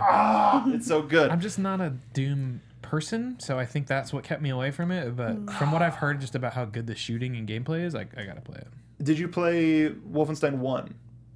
Okay, so that will get you into Bethesda shooters. I think just for the freedom of the does everything else feel like this? But let's start going into some of our other lists. I would even say in no particular order. Okay. Your top 3. Let's all start with one and talk about it. Stacey, why don't you go first? Okay, Persona 5 is probably up there with one of the best games. Because just everything together, it was such a well-polished, the music was amazing, the story was fun. I liked going through all the branches. I liked that day-to-day kind of picking and choosing and building relationships and choosing what skills you pick, wanting to go back and do everything and not being able to. And I think the way that they just put everything together was pretty amazing for a game, and it sucked up hundreds of hours of my time. Ugh. So. That's terrifying. And I'm almost willing to play it a second time to finish all the skill trees. Did you let me borrow it just to get it away from you? Dude, I booted it up like 2 days before I brought it to you, and I was like, all right, I'm going to start it again. Do I really? Can I really do this to myself right now? And I gave it to you, so the burden was lifted, and I could play other things for a while. Now it is my burden. Now it is your burden. But I will say, though, one of the things about Persona 5, and we talked about it last week, was the idea that they're putting the anime out, and we watched Persona 3, the first Persona 3 movie, and loved that world too. So now I'm almost like, well, do I have to play it if the anime? So I don't know. I think we should let's watch the OVA. Let's watch the OVA and cover it on the anime unload. Haha, coming soon. And see, and you can sort of fill in how much that feels, because I got 2 hours. 2 hours. That seems like that's a drop nothing, in the friend. bucket. But I like the world of Persona 5 so far. And I do want to be more involved with it, but maybe a little bit less passive than over 100 hours of my time. Well, to be fair, I'm the person who will go to every corner of every area that is accessible every single day. 60 hours. Yeah, so I pour a lot of extra time because I will go and interact with everything just on the off chance that there is something new. And by the time I realize there's usually not something new, we're already more than halfway through those hours. Right. I will, I've covered things very thoroughly to the point where most people don't, so you probably can knock it out a bit faster than that. Interesting. Okay. Nate, what would you follow along with our group decision of PUBG? What was one of the 2017 releases that you were a big old fan of? I mean, my vote would have been for PUBG. Yeah. I think it's it's not the most finished, polished game, but in terms of what I played the most and I had the most fun with, and this overall impact on the gaming community, I think that it has to be PUBG. As far as my personal list, other games that I really enjoyed, the XCOM 2 expansion, War of the Chosen. You were pretty hot about that one. It's really good. I finally finished it a few days ago after a very long, torturous, death-filled campaign. And I went through a similar thing of almost starting another game, and then I went, I don't want to do this to myself. Just can't do it. Yeah, great game. If you like turn-based tactical, games like that, it's like an RTS kind of. I don't know how you describe it other than XCOM, because it's its own genre, but it's just a great game. It just gets you sucked in. The missions are really cool. The ship upgrade system makes you feel fun, makes it feel like there's progressions, and just just lots of heartbreak when you name your soldiers and then they die. So don't name your soldiers. Come on, Ted. Oh, Ted. I like Ted. Ted's gone. Disappointing. Now this one I have a very interesting relationship with, because I just want to shout it out. I have not played this game, but I know every single minute of this game because I could not stand to be away from it. Having an extra person in the way while experiencing it made it that much more interesting. I think Resident Evil 7, I think the story of Resident Evil 7 and how it reinvented a tired franchise, so tired. It was on the verge of Chris Redfield punching a boulder to kill it. The way that it reinvented its stealth itself with the first person perspective and the more intimate setting and a lot of the gruesome. I think that they may have seen PT, like the PT demo, and thought we should try to make something like this. Whether it was like that or not, either way. PT is. PT was the Silent Hills demo that ended up Konami ended up shutting down. Okay. Hashtag too spooky. But I think seriously, Resident Evil 7 and Steve in the booth can 100% agree on how much of a linchpin it became in the world of gaming in the first half of the year, and then with the most recent DLCs to sort of complete the experience, it closes the chapter and asks a lot more questions, raises a lot more questions than it answers, and I think that's what a proper game should do. So I would say Resident Evil 7. Yeah, good pick. Yeah. What's another one of yours, Stace? It's another one of my personal ones. Late to the game on this one, but Nier. Nier Automata. Nier is up there. That, just as far as being one of the most impactful games I played this year, I think that's way up there. I think again, the music. I'm a sucker for music. I think that's always one of my things. The way it worked with your surroundings, with the scenery, with the setting of the mood throughout the game.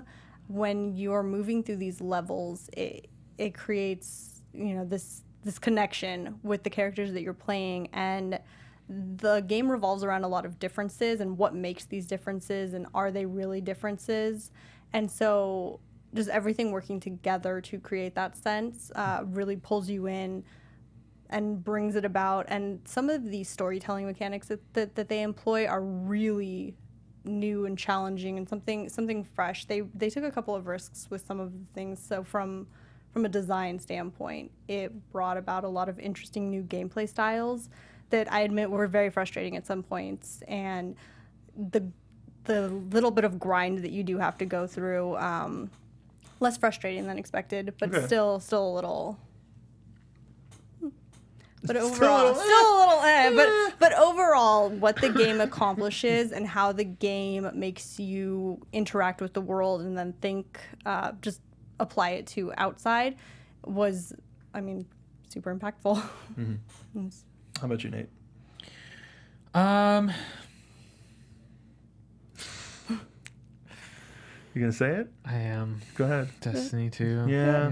As much of a disappointment as it is, always will be, I still love the Bret Hart of video games. I love the art style. I love the world. I love the guns. The gameplay. The gunplay is just so good. Like, even though they screwed everything else up in like the guns themselves, and it just still feels so good. So yeah, as much as I hate to give them any type of acclamation, there's definitely parts of the game that I enjoyed and that This isn't one of my picks, but as much as I hate to say it too, Battlefront 2, they made. There is a really good experience in there. Get out of here. But you've really got to find it. Like there is a lot of stuff in the campaign, and I was lucky enough to be invited to the Force Center podcast to talk about some of the successes that Battlefront 2 had, which helped me think about the game in a different light, going back and playing it again, and a lot of the moment to moment run and gun.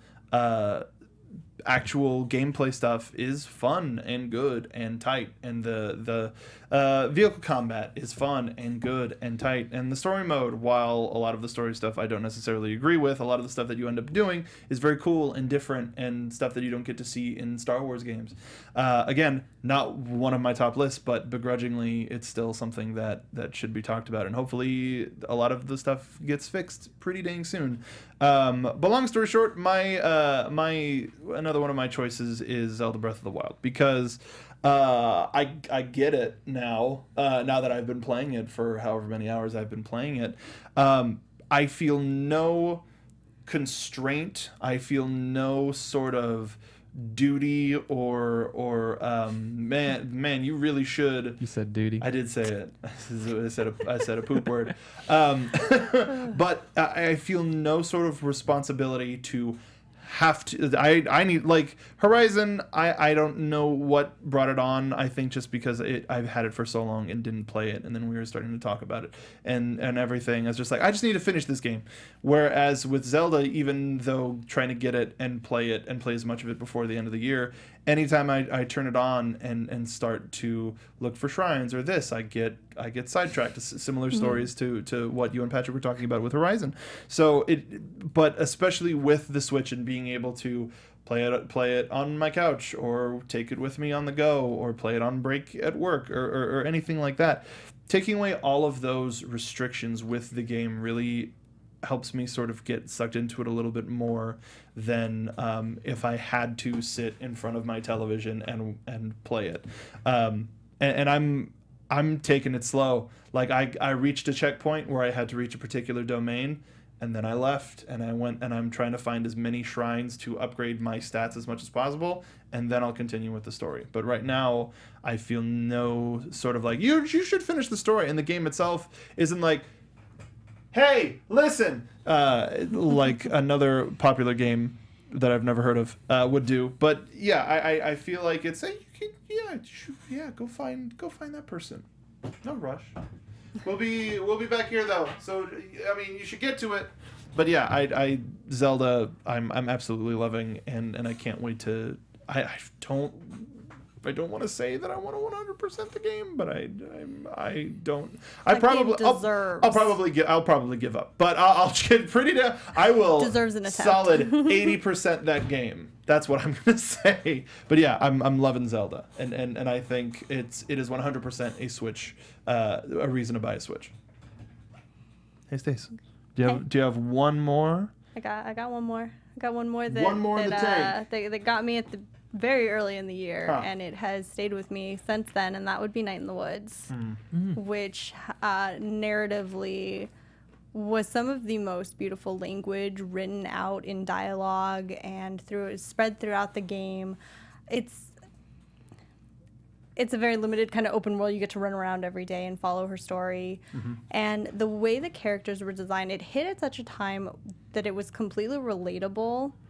And it's presented to you where you're following her certain struggles, but it's also kind of morphable. So you can choose your own dialogue branches while still all staying on the same path. And I think the game just manages to create this almost horror-filled world, but the horrors aren't necessarily the things outside in the woods. And the way it balances kind of, this is a scary story, with, well, the demons aren't just out there, brings them together and melds them and kind of gives you an all-encompassing experience that really has stuck with me. It's one of the few that, ever since you started talking about it vehemently, as you have been, and the art style lends itself so well to at least an evocative, interesting piece that it's always been one of the ones that's been in the back of my list, but not a priority, but I want to make it more of a priority. I just think the character design is really great. This is one of those games where you think you kind of know where it's heading, and then you'll jump into a level and just be completely blown away with the way it's changed. It uses a mixture of the scenery and music again to just create. There are times of calm and peace, and then there are a few levels that I think about regularly that just create this sense of urgency. And I don't think I've ever remembered feeling quite so like anxious in a game when there was really nothing happening. Like, you're not in any direct danger. You're not fighting off enemies. You're not swinging a sword at anybody. But there's this overarching just hurry, hurry, hurry. And the way that it just uses the music and the scenery to kind of give you these senses without having physical, tangible enemies to face was a really interesting experience. Yeah, I don't want to play it. I mean, highly recommend. Like, I have a list of like my list of stuff that I played or finished, and I have 3 other games that I have access to and haven't played, and that is one of the ones definitely on the list. Man, I want to play that game. There's so many other games I want to play though. Damn it! Hey Nate, what you got? Before I say my last game, I want to give a shout out to Battle Right, which I wouldn't necessarily put on my games of the year list, but I think it has a lot of potential. Free to play game.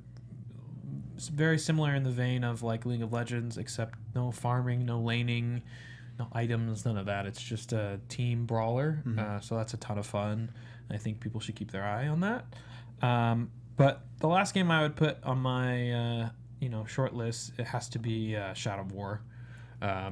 The way that I was just immersed into that game I only played it for like a week, but I got like 60 hours within that week. It was 60 absurd. hours of a week, that's a lot. Yeah. Well, I was 2.5 days. Wasn't working full a lot. days. Hey, shh! Don't judge me, okay?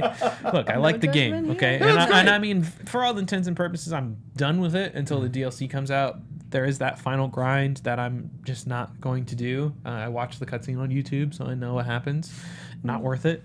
But outside of that, the end game grind that happens, everything that happens before that, spectacular. Talion, unfortunately, is not a very interesting character, but all of the other characters around him are very interesting, and the story, the meta story, is interesting, and the action is great. The sieges are great. The different locations is great. The amount of abilities, the way they change the tree so you can, there's a ton of new abilities, but you have to choose between which ones you want. So there's actually different builds and play styles. The way the item systems work with like item sets later on in the game that have different abilities and upgrades, like they just put a lot of care and a lot of thought into it. The Nemesis system. Oh, and the intros. When you meet these orcs and they say these things, some of them are just like, I'm gonna kill you. Okay, all right. And then every now and then you get one where it's like, I met a guy, he was like some weird orc name, something the Bard, and like literally sang his intro to me while playing a lute. And there was another guy who like comes out, pops out to like for his intro, and right when he's about to talk, a little orc, like a little goblin, jumps out and gives an intro for him, like, he's gonna kill you. Hype man. I'm gonna watch. Like just something like it's just like, oh my god, this is so good. It's just so good. It just really gets you wrapped up in it, especially when you get to the later games and you're like recruiting people, because there's times where it's like, I was gonna kill you. I like you. You're funny. I'm gonna take you with me. Keep you around. Yeah. Keep this guy with me. I'm so excited to get more It's almost into like that game. if they could have called it Work Chief Simulator 2017, or it's almost like a Pokemon later, because you're just capturing Are you orcs. collecting them all? Well, there's even like a duel system in the game where you can like pit some orcs against other orcs in like fight pits, and you can't interact. So you're just like just let 'em go? This guy's gonna fight this guy, and then they go in there and they just fight, and one of them wins. It could be yours. It could be the other guy. Hope it's your guy. I mean, the really sick part is later you can pit your own guys against each other, because when they kill another one, they still get stronger, but you just like feed the weak ones. You're going to the pit. Sorry, buddy, you're not going to win that. Yikes. I believe in you. He's gonna die. He's got to kill him. Every now and then, though, you get the upset, and it's like, hey, you gained 10 levels. Hey, What a good guy. for you. Yeah, proud of you. He's scrappy. Worth it in that. No. It's sounds similar to Pyre, but a little bit more hands off and As far as the pitting, yeah. I mean, You don't get as emotionally attached to You them. don't have to be in control. I think that's a lot less terrifying. You don't know But what's gonna sometimes happen. you feel like it's looking really bad, and you're like, no, come on, just let me help him. Reload. Let me jump in the pit. Let me jump in the pit. I can help you. And you can ride drakes. I don't know, like, drop the Sorry, mic. Like, sorry, what? You can. I'm sorry. You can Say that ride again? drakes. You can ride drakes. Drakes. You can get this is on all them. I'm doing for the next week. Oh, I'm man. I'm you getting have to the to- point where I get to ride a Drake. But you have to tame them first, yeah. Yeah, you have Just to you have to get the anything skill. else. Yeah, I dominated like the what are those things called? I just met them. Krugs I just things? met them for the Yeah. first time earlier Yeah. today. I want to play that game, but I'd have to say, yeah, I would even go so far as to say that this would be my top game, even though we're not doing that. Man, Mario Odyssey. Shocker. Shocker. I've been talking about it since the damn Surprise. E3 special. I went, this is probably going to be my game of the year. And You knew it then. I did. You still know it now. Now the main issue is that I didn't beat a lot of games this year. So of the ones that I have beat, this is kind of this one is the most technically. I think that this does so much for the Mario franchise moving forward, as well as being a nice love note to the 3D Mario games that came before. Like, this is a love letter to 64, but 64 is the best 3D Mario game. Mario Galaxy is, and that's fine. I accept that. You should accept that too. Don't at me. But all of the stuff that you can do in this makes me feel that Nintendo has such a bigger idea for Mario on the Switch. The way that they design the levels to be so huge, and to the point where moons are just kind of around, leads me to believe that they might be utilizing a 3D Mario Maker engine for Mario Maker 2. Whether that's something that's actually going to happen or not, they put that in my head, so it better happen. But yeah, in terms of music, there's a lot of throwbacks to not just Mario, but other Nintendo tracks. And when we were sitting at the Game Awards and we were listening to all the Game of the Year things, and Jump Up Superstar came on, I was like, they're doing it! I was joy. It's great to see you that was hyped. personified. You were so hyped. I wanted It was, I it was wanted a it. good His pants. time. I wanted it so bad. And we got it, but that's also just one of... I replay that level frequently. Not just because you can get 335 coins from it, but because it's just a fun celebration of what Mario is, and the game that got a lot of us starting in gaming, which was the original Mario Brothers. So that level is one of my favorite levels in gaming, just in general, and it's because it's so fun and so happy, and it makes me feel good, unlike just being surrounded by death that a lot of these other games do. But as we're winding down, I want to ask, did you have any favorite levels or moments from games that, whether we talked about or not, or can you decisively say what your favorite music of the year was? Oh yeah, I can do that easy. Yeah. Destiny. Yeah. If I got Music? one thing right, it's the freaking music. Oh man, I still wake up sometimes with the tower theme in my head. That's how I know it's gonna be a good day. That should be your alarm.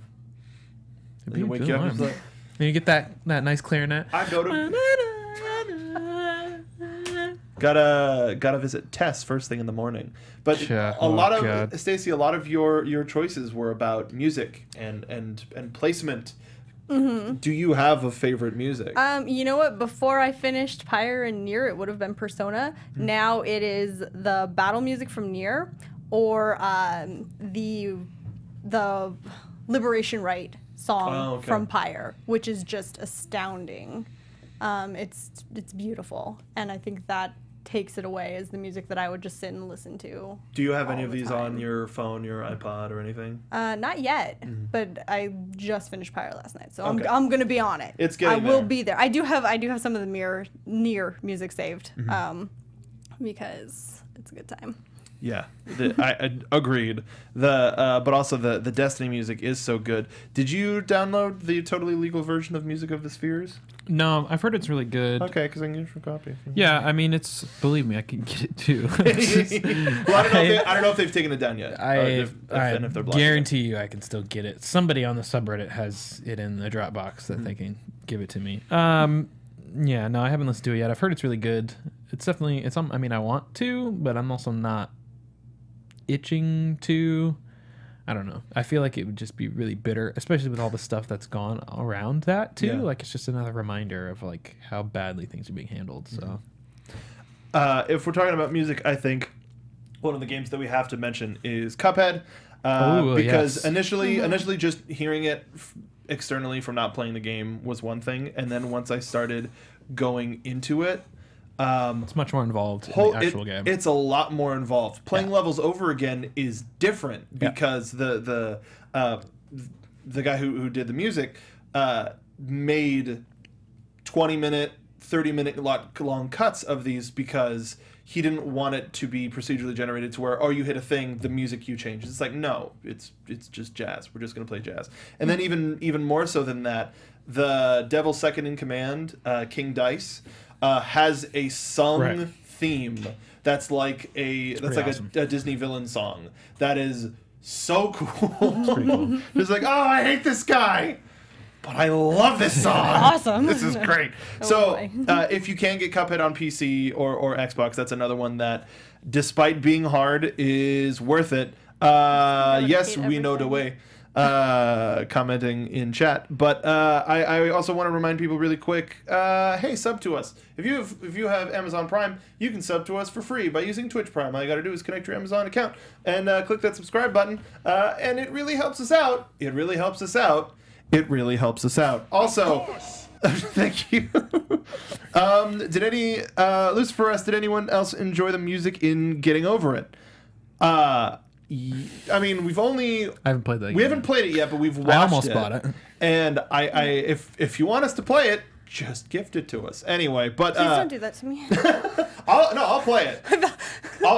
I'll go first. But But I love the jazz stuff that the smooth stuff that they incorporate into it. That helps level me out. If that game didn't have smooth wouldn't. jazz in the It background, doesn't- people would be breaking their computers. I feel like that would make that it guy would have worse gotten for murdered me. by now. Like he'd be just, it's okay. I'd be like, Imagine that it's game not okay. with like some Rammstein, like I think that would make it better. I would feel more I think I would feel better about it. Like that would keep me motivated. Whereas the calming stuff, I think, would have the opposite effect. I'd be like, no, I am done. Not again. I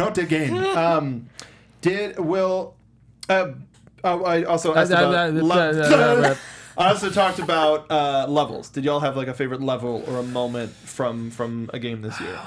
a couple of the boss fights in Shadow War were pretty cool. Honestly, when I think of like gaming moments that are my best of the year, they're all in PUBG. Not even like winning in like chicken dinners, like accidentally shooting my friends and stuff like that, or like flipping the Jeep into a building and then it explodes, crazy stuff like that. Like for me, that's why that game is so good, and that's why it's my game of the year. Is there's just not another game like that simultaneously can get my heart rate pumping and make me really, really focused and intent on what's going on, and then also we can jump into another game and spend 20 minutes just driving around, cracking jokes, shooting each other in the back of the head, having a fun, silly time. Like it's just a very unique experience to that game. Kicking back, having an energy drink with the homies. Yes, not a Red Bull. Not a Red Bull. No. Energy drink. Definitely You not. see that they changed the coloring. They changed the skin. Nice. Yeah. Matter of Rightfully time. so.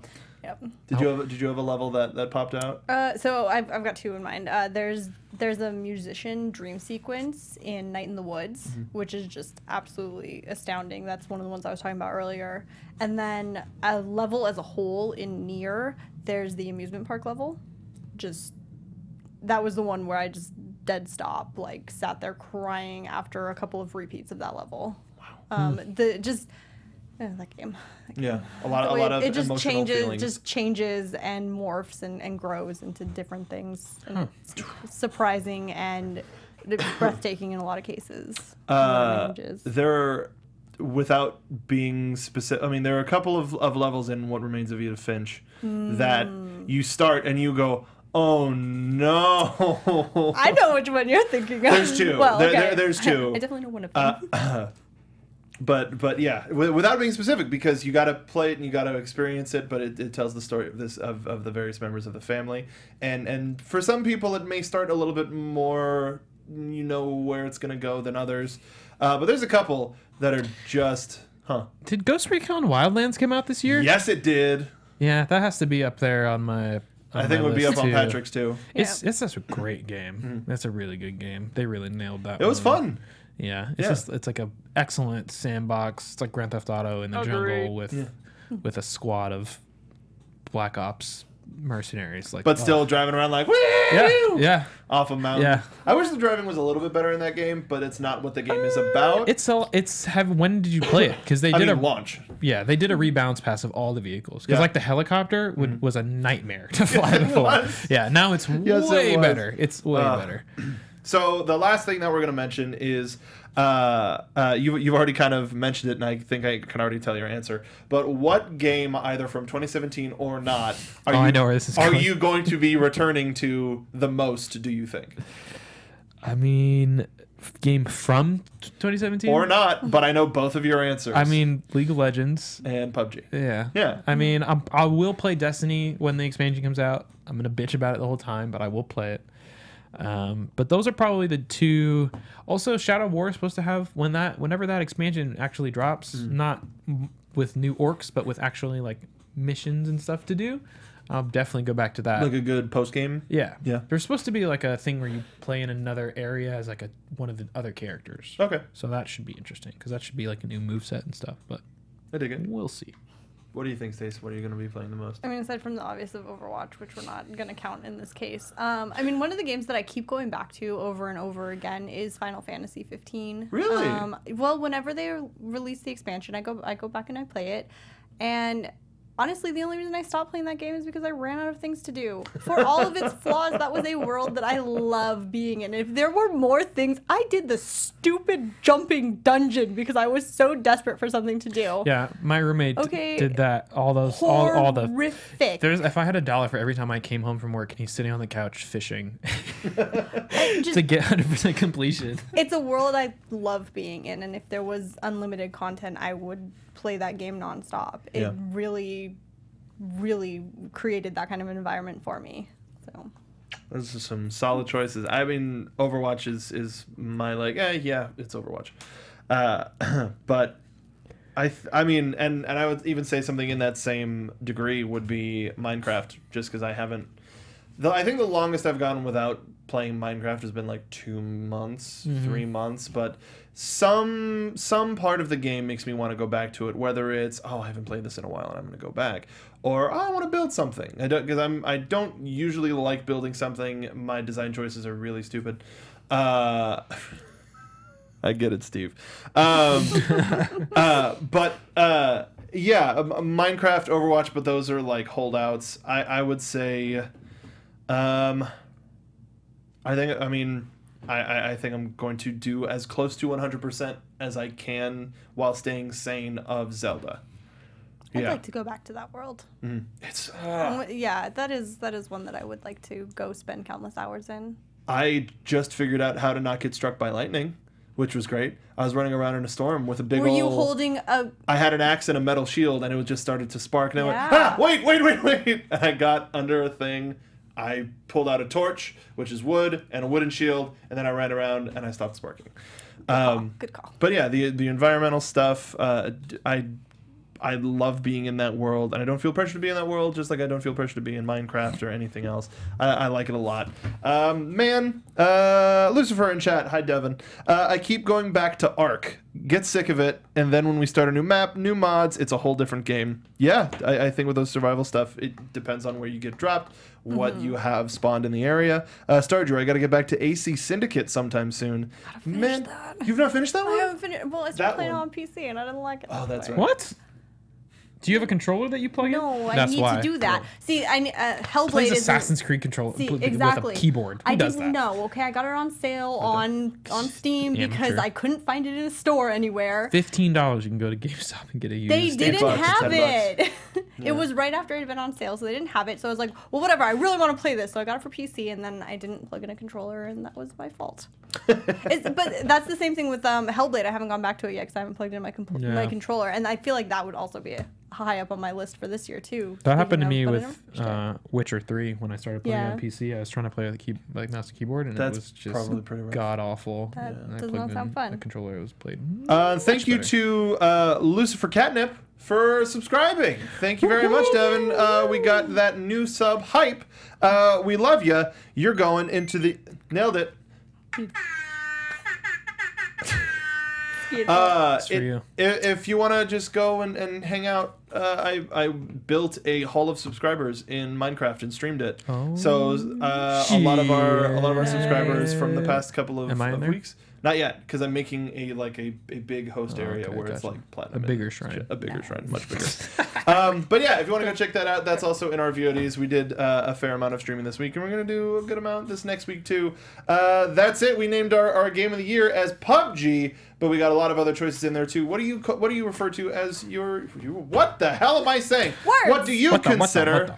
What do you consider your game of the year for 2017? Please let us know on Twitter. Our group Twitter is InventoryFullPT. Let us know in a comment in this video, wherever you may be seeing it on, because we're in various locations. Or you can hit us up individually on Twitter. Stacey, where can the folks find you on Twitter? And what are you going to be playing this week? You can find me on Twitter at Stacey Shuttles, all across the web also. I'm going to be playing more Assassin's Creed probably this week, and a lot more Shadow of War, because that is a lot of fun. I'm also going to be playing and watching a lot more Overwatch, because Overwatch. Yeah, if you want all of the hot takes on Overwatch League, follow you as well as myself, because oh boy, do we have them hot takes. Yeah. Nate. What's up, guys? You can find me on all social media at DogLikeNate. I'll be playing League of Legends, of course, because new season's starting, so I'm not going to play with you. But we could probably play some PUBG. Get at me on Twitter. And, Division. If you play Division, I need people to run incursions with. We so can do hit me up. LFG on our Discord. We can. Yeah, Yeah. Our Discord link is down below anywhere that you're watching this. And if you want that link as well, tweet at us and we'll get you in on it. But if you want LFG, if you want to play with us on anything, please hit us up there and we'll get more into that. I'm the internet's Mark Donica. You can find me on Twitter at Mark Donica. Also, make sure to follow Patrick at P to the D's. He will make sure to tell you what his Game of the Year stuff is, because he's very vocal about that. And I'm going to be playing Overwatch. I'm going to be playing some... I want to play more Cuphead and some Zelda, but I probably won't stream Zelda. Maybe. I've been doing a lot of fan polls for like, hey, what should I stream? And Zelda hasn't been winning. I'm surprised that both Cuphead and WWE 2K18 beat it in polls, but whatever. That's what y'all want to watch. If that's what y'all want to watch, we'll give you what you want. Make sure to follow and subscribe here. And thanks again to the Popcorn Talk Network for hosting us here. You can follow them at the Popcorn Talk. Thank you to Steve in the booth. Thank you to everybody here, and we'll see you on Twitch. Bye, everybody. From producers Maria Menounos, Kevin Undergaro, Phil Svitek, and the entire Popcorn Talk Network, we would like to thank you for tuning in. For questions or comments, be sure to visit popcorntalk.com. I'm Sir Richard Wentworth, and this has been a presentation of the Popcorn Talk Network.